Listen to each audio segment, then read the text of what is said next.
जय Shri Shyam. Welcome back to Kedar family. आज हम सुनेंगे पुरुषोत्तम मास महात्मा अध्याय 21 सुनने जाएंगे। तो आप जैसा कि जानते हैं अधिक मास मतलब होता है कि इसमें हमें अधिक पुण्य फल की प्राप्ति होती है। तो इसमें जैसे अगर हमने पूरे महीने के योग नहीं बने, नहाने के, स्नान के, ब्रह्म मुहूर्त में उठ के, तो हमें एक दिन तो जाके नदी में स्नान करना चाहिए। चाहे एक ही दिन करें, उससे भी हम साधक अपना स्वर्गलोक की प्राप्ति कर सकता है, एक दिन के स्नान से भी। तो इसलिए अगर कोई बात नहीं, अगर योग नहीं बन पाए, पूरे महीने स्नान नहीं कर पाए किसी भी कारणवश, तो एक दिन तो वो जाके अपना नदी में एक दिन का स्नान तो कर ही सकता है ना, कि जिससे कि उसे ठाकुर जी की ब्लेसिंग मिले और मिले, ईश्वर का अधिपति हो सकता है वो वहाँ पे। उसको एक दिन जब हम स्नान करते हैं ना, तो हमें इतना पुण्य फल तो मिलता है एक दिन का भी। तो सोचो जिसने पूरे महीने किया उसको तो मिलेगा ही, पर छोड़ना नहीं है, एक दिन का तो ज़रूर करना होता है इसमें। तो इसलिए इसका नाम ही है अधिक मास मतलब तो बहुत अधिक पुण्य मतलब फल मिलते हैं हमें कुछ भी छोटी छोटी पूजा करने से। तो स्नान हो गया, तुलसी अर्पण करना, जाप करना, जितना हो सकता है तो जाप जरूर करना है। दान करना अपनी हैसियत से, जैसे जो भी आपके जितना है आपके उस हिसाब से आपको दान भी करना चाहिए। तो ये चीज़ें हमें छोड़ना नहीं है। तो ये अधिक पुण्य देने वाला महीना है, तो इसमें जो दिन बचे तो उसमें हमें खूब अच्छे से ठाकुर जी की सेवा करनी है, जितना भी कर सकते हैं। और देखो कभी भी हमें अब जैसा नहीं, ये तो ज़रूरी नहीं कि हम डेली हम मंदिर घूम के या मंदिर जा सकते हैं, नहीं हो सकता ना। तो हम ऐसे काम ऐसे करें जो हमारे कर्म अच्छे होंगे ना, तो ठाकुर जी खुद ही हमारा कर्म ही एक मंदिर की तरह बन जाता है। तो इसीलिए तो शुरू करते हैं ये जो कथा है हमारी पुरुषोत्तम मास की। तो गणेश वंदना से शुरू करते हैं। श्री गणपति नमः, श्री गणपते नमः, गुरुदेवाय नमः, ओम नमो भगवते वासुदेवाय। कथा इस प्रकार है। वाल्मीकि मुनि बोले, इसके बाद फिर प्रतिभा की अनलोतारण क्रिया करके प्राण प्रतिष्ठा करे, अन्यथा यदि प्राण प्रतिष्ठा नहीं करता तो वह प्रतिमा धातु की ही कही जाएगी, अर्थात उसमें देवता का अंश नहीं होता है। दाहिने हाथ से प्रतिमा के दोनों कपालों का स्पर्श कर हरि भगवान की उस प्रतिमा में प्राण प्रतिष्ठा अवश्य करे। प्रतिमा में प्राणों की प्रतिष्ठा न करने से सुवर्ण आदि का भाग पूर्व के समान ही रहता है, उनमें देवता वास नहीं करते हैं। हे पार्थिव, दूसरे स्थानों दूसरे देवताओं की प्रतिमा में भी देवत्व सिद्धि के लिए प्राण प्रतिष्ठा करनी चाहिए। पुरुषोत्तम भगवान के बीज मंत्र से और तद विष्णु परम पदम सदा, इस मंत्र से करना चाहिए। मंत्र वेदा उसी प्रकार प्रतिमा के हृदय पर अंगुष्ठ निरंतर रखकर हृदय में भी इन मंत्रों से प्राण प्रतिष्ठा को करें। इस प्रतिमा में प्राण प्रतिष्ठा हो, इस प्रतिमा में प्राण चलायमान हो, इस प्रतिमा की पूजा के लिए देवत्व प्राप्त हो, स्वाहा। इस तरह यजुर मंत्र को कहता हुआ मूल मंत्रों से, अंग मंत्रों से, वैदिक मंत्रों से सर्वत्र प्रतिमाओं में प्राण प्रतिष्ठा को करें, अथवा अच्छी तरह चतुर्थंत नाम मंत्रों से स्वाहा पद अंत में जोड़कर तदत्त देवताओं का अनुसरण करता हुआ प्राण प्रतिष्ठा को करें। इस प्रकार प्राणों की प्रतिष्ठा करके श्री पुरुषोत्तम का ध्यान करें। श्री वत्स चिन्ह से चिन्हित वक्ष स्थल वाले, शांत नील कमल के दल के समान छवि वाले, 3 जगहों से टेढ़ी आकृति होने से सुंदर राधा के सहित पुरुषोत्तम भगवान का ध्यान करें। देश काल को यह कहकर अर्थात संकल्प करके नियम से स्थित होकर, मौन होकर, पवित्र होकर, षोडश उपचार से पुरुषोत्तम भगवान का पूजन करें। हे देव, हे देवेश, हे श्री कृष्ण, हे पुरुषोत्तम, राधा के साथ यहाँ पर आप यहाँ मुझसे दिए हुए पूजन को ग्रहण कीजिए। श्री राधिका सहित पुरुषोत्तम भगवान को नमस्कार है। देखिए यहाँ राधा रानी का नाम आया ना, देखिए। तो राधा रानी के साथ ही हमें पुरुषोत्तम भगवान को नमस्कार कर रहे हैं। ये कहकर आह्वान करें, हे देव देवेश, हे पुरुषोत्तम, अनेक रत्नों से युक्त अर्थात जटित और काटस्वर स्वर्ण से विभूषित इस आसन को ग्रहण करें। इस तरह कहकर आसन समर्पण करें। गंगादि समस्त तीर्थों से प्रार्थना पूर्वक लाया हुआ ये सुख स्पर्श वाला जल पाद के लिए ग्रहण करें। इस प्रकार कहकर पाद समर्पण करें। हे हरे, गोपिकाओं के आनंद के लिए महाराज नंद गोप के घर में प्रकट हुए आप राधिका के सहित मेरे दिए हुए अर्घ्य को ग्रहण करें। यह कहकर अर्घ्य समर्पण करें। हे ऋषिकेश अर्थात हे विषेंद्रिय के मालिक, हे पुराण पुरुषोत्तम, अच्छी तरह से लाया गया और सुवर्ण के कलश में स्थित गंगाजल से आप आचमन करें। यह कहकर आचमन समर्पण करें। हे हरे, मेरे से लाए गए पंचामृत से राधिका के सहित जगत के धाता आपके पूजित होने पर अर्थात आपके पूजन से मेरे कार्य सिद्ध को प्राप्त हो। हे राधिका के आनंददाता, दूध, दही, गौ का धृत, शहद और चीनी इन द्रव्यों को ग्रहण करें। ये कहकर पंचामृत में स्नान समर्पण करें। हे नाथ योगेश्वर देव, गोवर्धन पर्वत को धारण करने वाले यज्ञों के स्वामी गोविंद भगवान को नमस्कार है। हे कृष्ण, गंगाजल के समान नदी तीर्थ का मेरे से दिया गया ये जल है, नंद का आनंद देने वाले, आप इसको ग्रहण करें। ये कहकर फिर स्नान समर्पण करें। हे देव, समस्त कार्यों की सिद्धि के लिए इन 2 पीताम्बरों को भक्ति के साथ मैंने निवेदन किया है। हे सुरसतम, आप ग्रहण करें। यह कहकर वस्त्र समर्पण करें और वस्त्र धारण करने के बाद आचमन देवे। हे दामोदर, आपको नमस्कार है, इस भावसागर में मेरी रक्षा करें। हे पुरुषोत्तम, उत्तरीय वस्त्र के साथ जनेऊ को आप ग्रहण करें। यह कहकर जनेऊ समर्पण करें और आचमन देवे।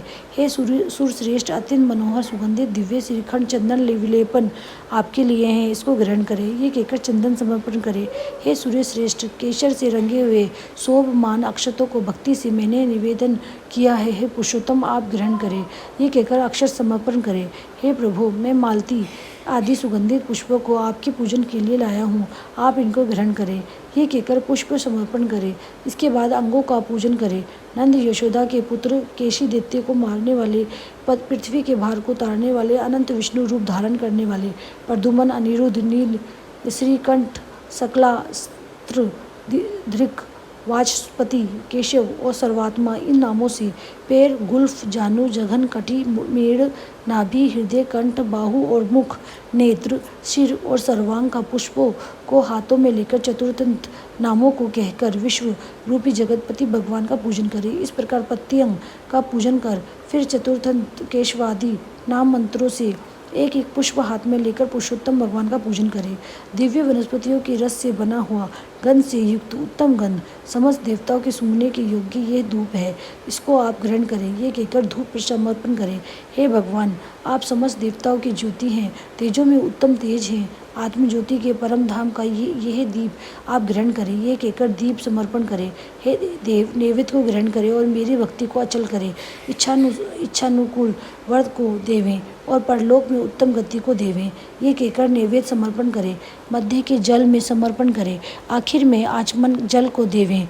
हे ऋषिकेश, हे त्रिलोक्य के व्याधियों को समन करने वाले, अच्छी तरह से सुवर्ण के कलश में गंगा जल को लाया हूँ, इस जल से आप आचमन करें। ये कहकर आचमन देवे। हे देव, मैंने इस फल को आपके सामने स्थापित किया है, इसलिए मेरे को जन्म जन्म में सुंदर फलों की प्राप्ति हो। ये कहकर श्रीफल बेल समर्पण करें।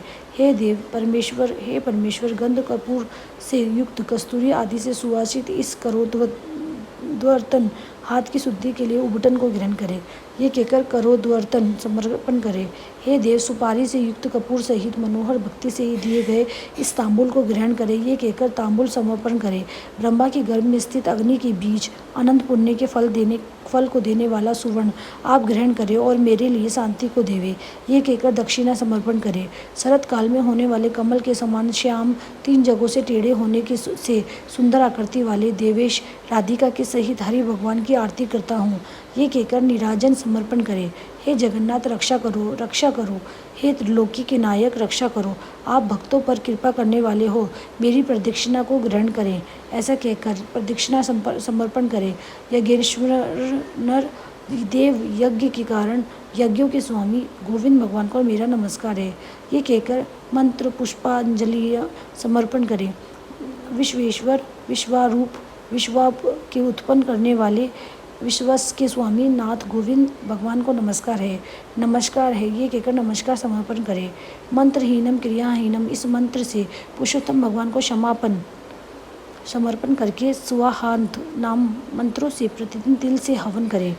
तिल से हवन करना चाहिए। देखो इसमें बता रहे हैं ना, पुरुषोत्तम मास में प्रयत्न घित का अखंड दीप समस्त फल की सिद्धि के लिए और पुरुषोत्तम भगवान की प्रीत्यर्थ समर्पण करें। इसमें ये बताया गया है कि अखंड दीप यानी कि जो होता है ना हमारा, जो हम दीप दान करते हैं वो घी का होना चाहिए, उससे भी करना चाहिए, उससे भी पुण्य फल की प्राप्ति मिलती है। देखो अधिक यस्य स्मृत्या च नामोकोत्या तपोज्ञे क्रियादिषु, इस मंत्र से जनार्दन भगवान को नमस्कार करके परमादात कुर्वन्ताम कर्मा इस मंत्र से जो कुछ कमी रह गई हो उसको संपूर्ण करके सुखपूर्वक रहे।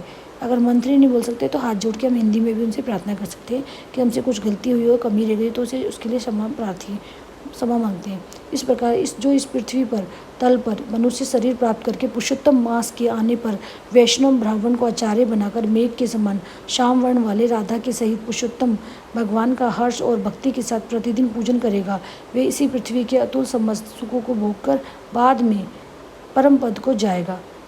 तो इसलिए पुरुषोत्तम भगवान का ये जो महीना है, देखो हमें उसमें जरूर पूजा का ये जो नियम लेते हैं हम छोटे छोटे स्नान दान आदि का और तब का जप का तो ज़रूर करना चाहिए। इससे हमें देखो ठाकुर जी की भक्ति मिलती है और अगले इस जन्म के भी सारे पाप नष्ट हो जाते हैं और निर्धन व्यक्ति धनी बनता है और निरोगी व्यक्ति आरोग्य हो जाता है, ठीक हो जाता है। इसी तरह से दरिद्र नहीं रहता बिल्कुल भी वो। तो इति श्री बृहन्नारदीय पुराणे पुरुषोत्तम मास महात्म्य 21वां अध्याय संपूर्ण हुआ। तो देखा आपने किस तरह से, तो हमें ये चीज़ें करनी चाहिए। तो इस तरह से ऐसा हो सकता है जैसे हमारे कर्म है, अब कहते हैं कर्म पिछले जो कर्म होते हैं हमारे आने में वाले समय पे कुछ ना कुछ चीज़ें आड़े आ जाती है, जैसे बीमारी में आ जाए या किसी से कोई शत्रु बन जाता है, भेदभाव, घर के लोग हमें पसंद नहीं करते, तो ये सब चीज़ें हमारे पिछला होता है जो हमारे सामने आते हैं।